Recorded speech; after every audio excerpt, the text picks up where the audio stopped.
Two stars, shining their brilliance for over a decade in the cosmos.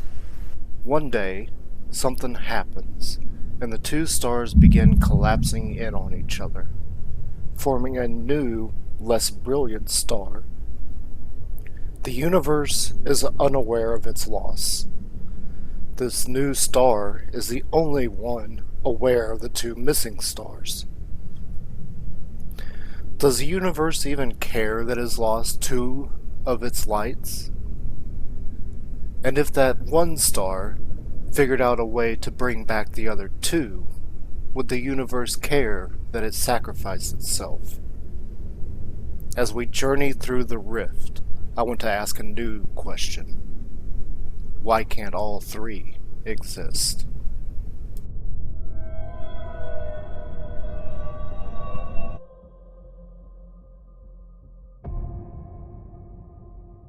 Captain Natanis, preliminary scans still have not revealed your voice in the chorus of voices. Captain, you have been very quiet since I started searching for your specific voice pattern.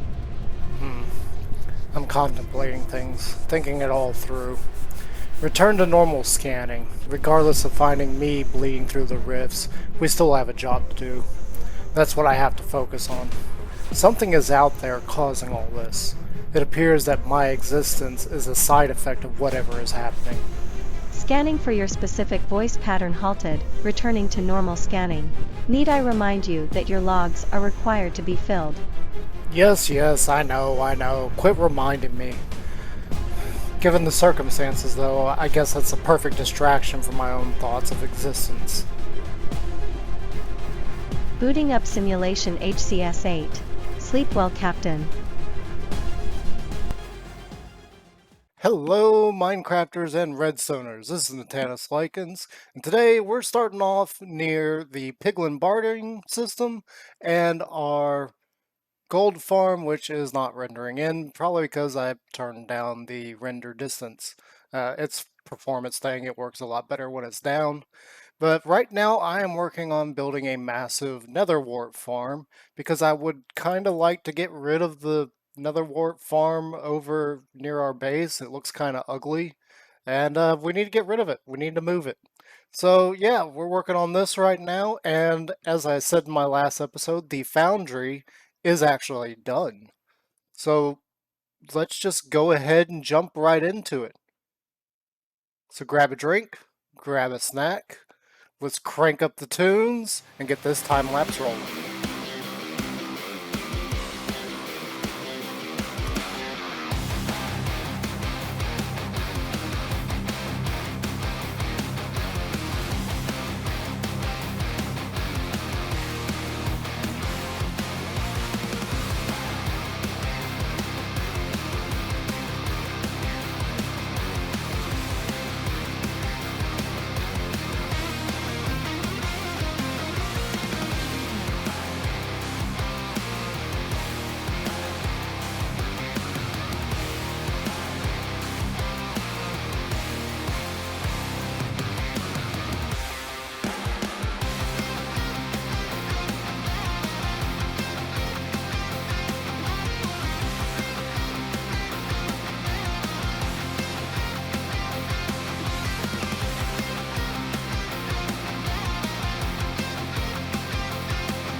And that is the end of the drum solo and guitar riff. And we've got ourselves one finished build. I'm happy with it. We did a little bit of some odd work here. I figured the mangrove wood would give us kind of a rustic look. Like this one over here is pretty plain, pretty boring. So we went with a little bit of design work on here, just trying to mix up the texture palette a little bit. I wish we could fly a little bit slower, but yeah, we got that going on. I still need to finish the smokestacks on it, and that will be something to come. My plan is to get these a little bit higher and build up the smoke a little bit more so it's going way out. So this one here may go another 5-10 blocks. These I'm going to have to put a whole new fire camp set up so that we got the smoke out. I do plan on this one being about, and that one over there being about 10 to 15 blocks. And that one over there, we need to put another smoke, another set of campfires, that is. And you know, build that one up just a little bit more, probably only about 5 blocks on that, because I really want the smoke coming out of these. I've learned some things about campfires and how they work. So these, uh, how do you put it? So these are smoke signals, is what it's called, and the way you do that is by putting a hay bale underneath a campfire. That's something I didn't know about.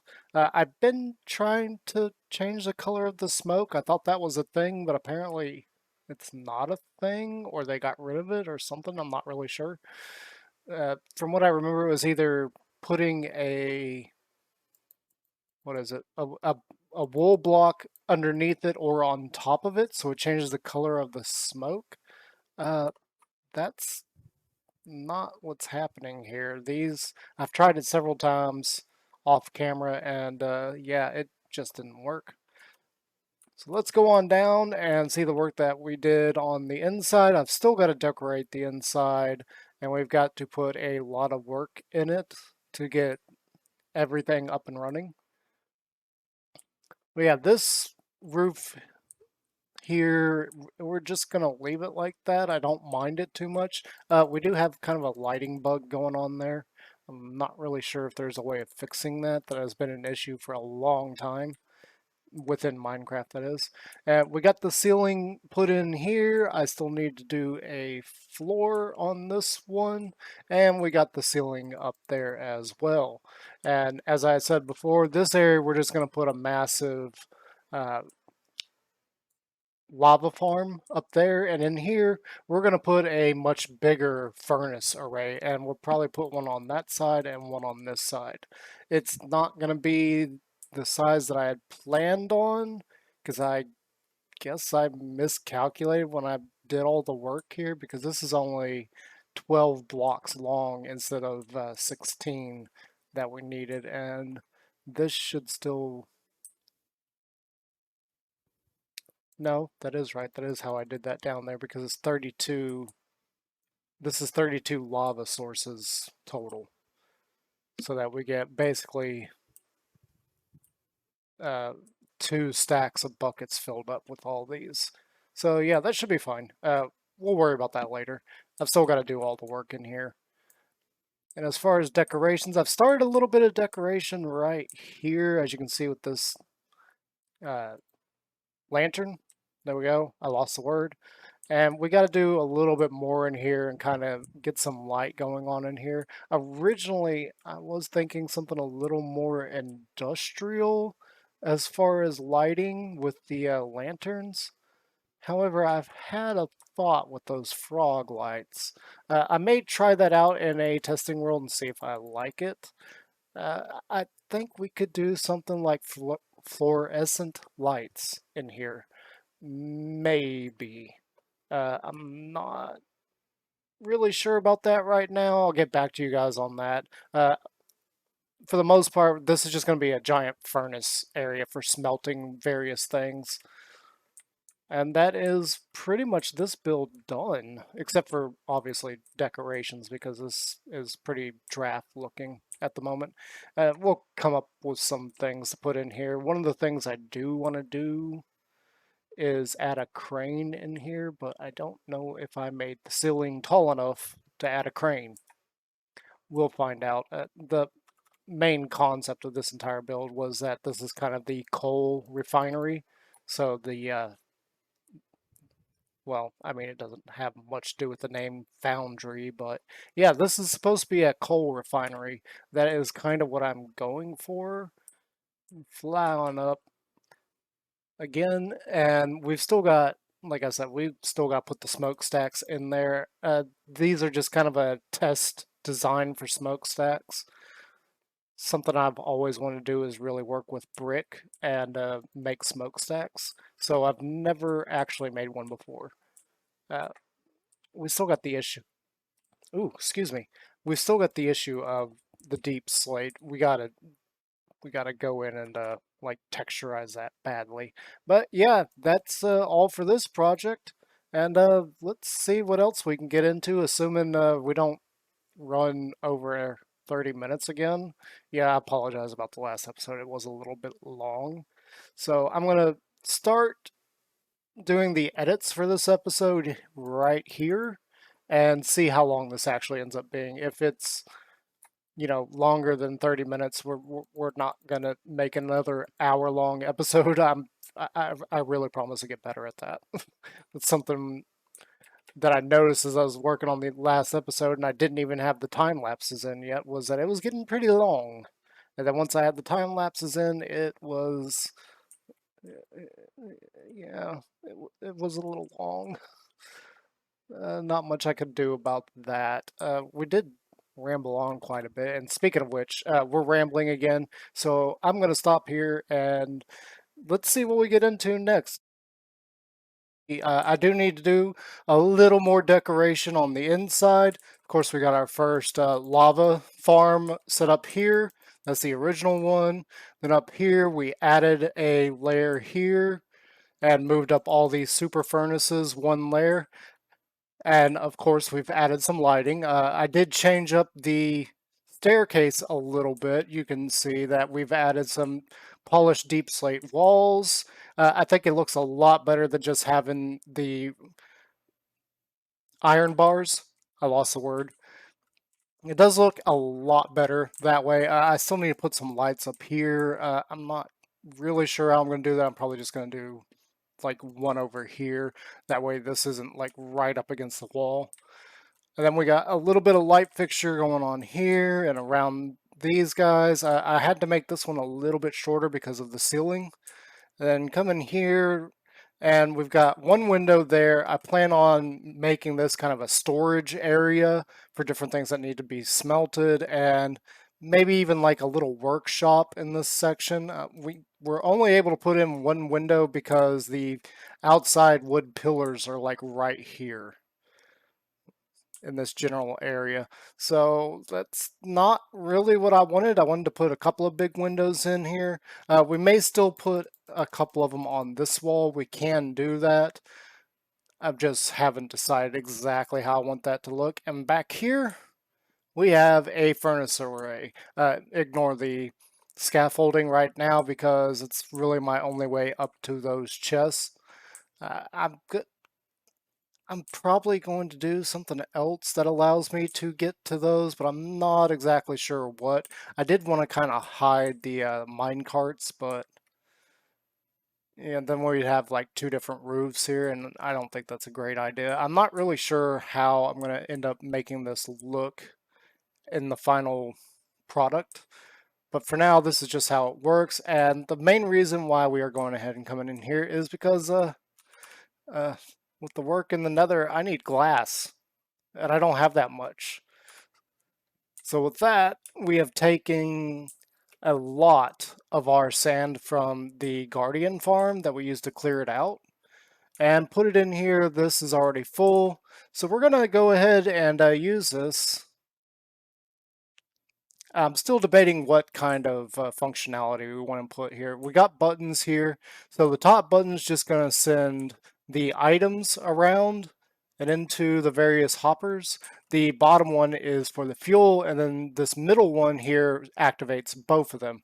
Now, obviously, with the work I've been doing on this, we've already got a good chunk of the fuel source in. In fact, every one of those furnaces has a lava bucket in it, and all the hoppers are full. So all we really need to do is get some sand cooking. So let's just go ahead and make sure this works. Oh, that is beautiful. And they're all going, and yes, I hear the pillagers outside. I'm guessing they're right below us. That is awesome. We should start getting, yeah, we're starting to get some glass in there. That is amazing. Now, I probably should change that button out for a lever, but I'm honestly not really that sure because every time I've tried this kind of setup and used either a button or a lever, well, actually used a lever, not a button, the cart doesn't get filled back up.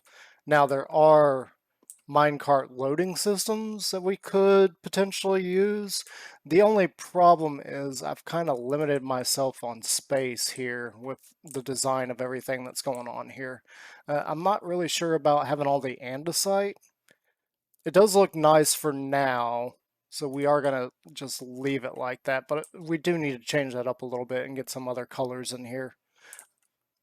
I really don't have any plans for that, but yeah, this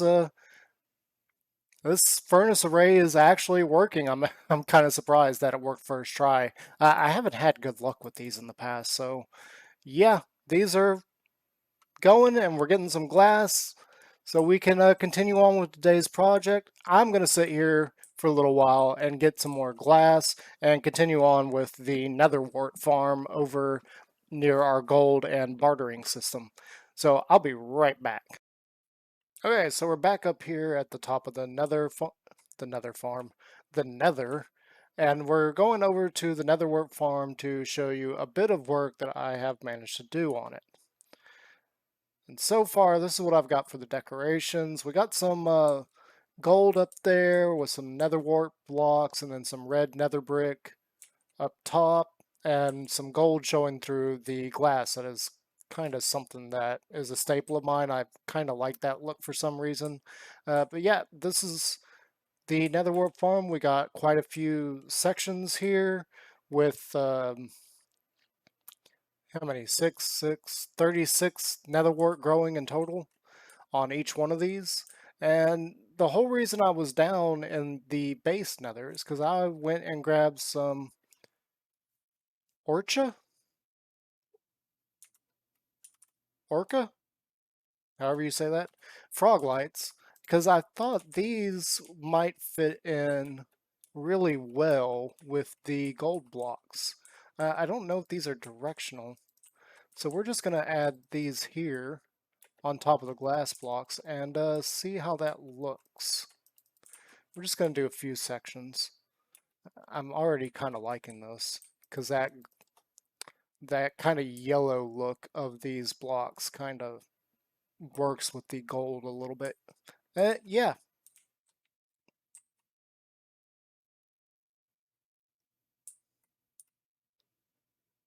Why is this one lighter than that one? Oh, are these directional? I think these are directional.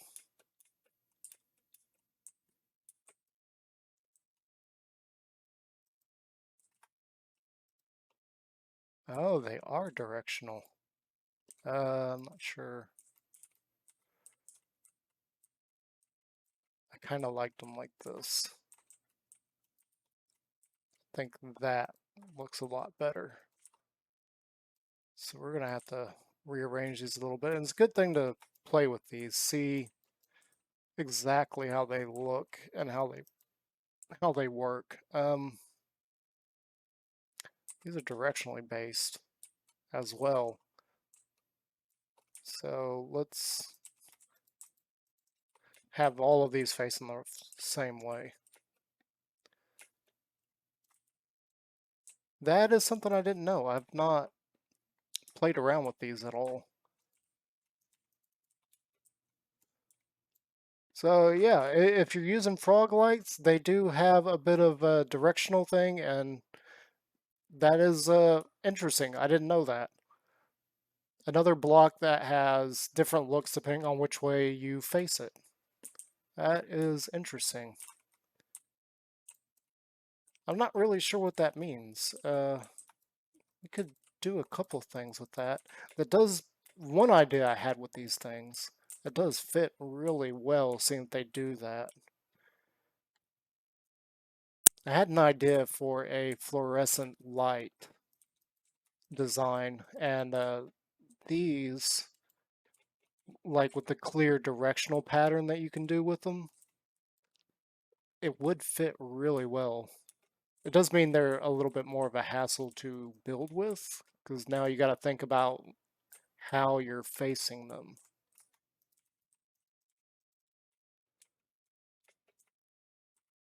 Interesting.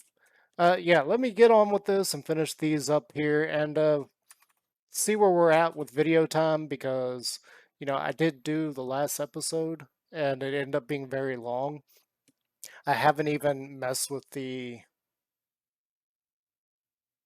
time lapse. There we go. I couldn't think of it. I haven't even messed with the time lapse footage yet, so I gotta work on that and see what all we get done and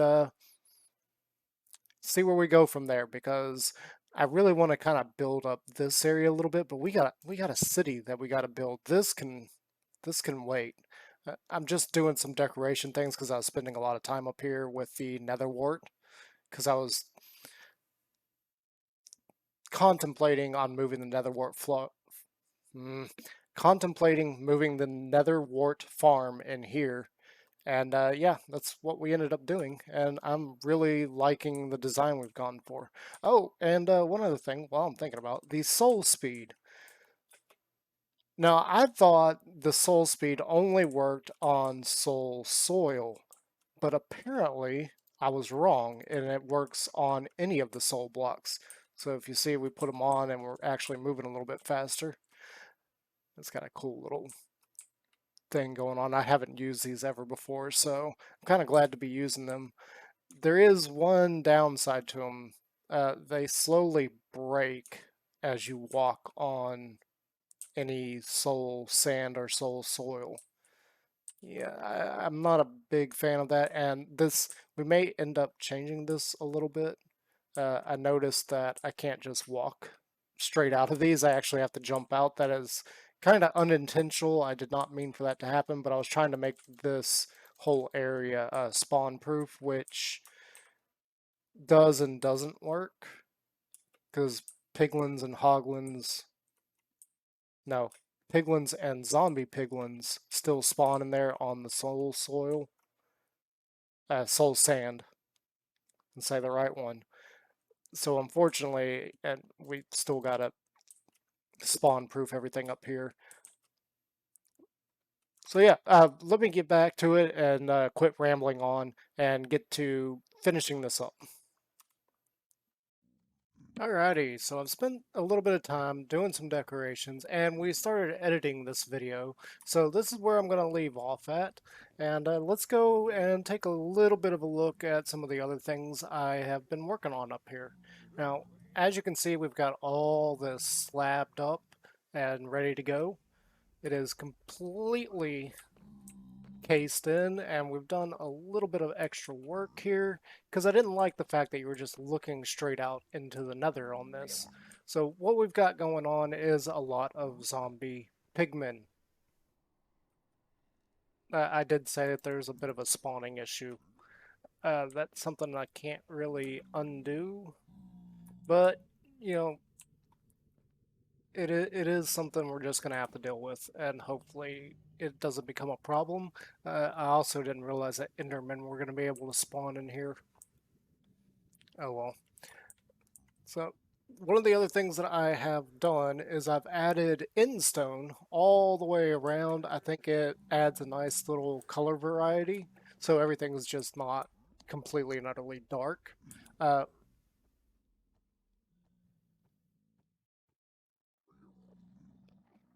we definitely just looked at his head and he's not even bothered by it. Yeah, that just happened. But anyway, we got all that done, and we also started working on the bartering system. We got a little bit more decoration going on over here as well. So we got this completely encased except for the entrance. I'm still not exactly sure where I'm going to have the entrance because where I placed the gold farm and then the connecting uh, hopper line is a little bit in the way. Like this is directly centered. These two are directly centered on each other. Only this one's facing that way and that one's facing this way. Uh, Not much I can do about that. Well, I mean, I probably could change it around a little bit, but we'll figure it out eventually on how exactly we're getting up to both of these. But yeah, we got the storage system in case. We've done a little bit of red nether brick along with red nether wart up in the ceiling, and we got the whole lighting thing going on in the corners as well. There's not as much light in here as I thought there was going to be. It's kind of a oversight on my part. And we just got a nice little design here with the black stone and the reds going on. And then a little bit of the gold color coming through. But yeah, we got that, and that's about all the work that I've done on that. I'm not really sure how far up we can build this without causing the piglins to throw their items in places we don't want them to. I've still got this one. Yeah, let's go up here and show this again, because it has been a while since we've shown exactly what's going on up here.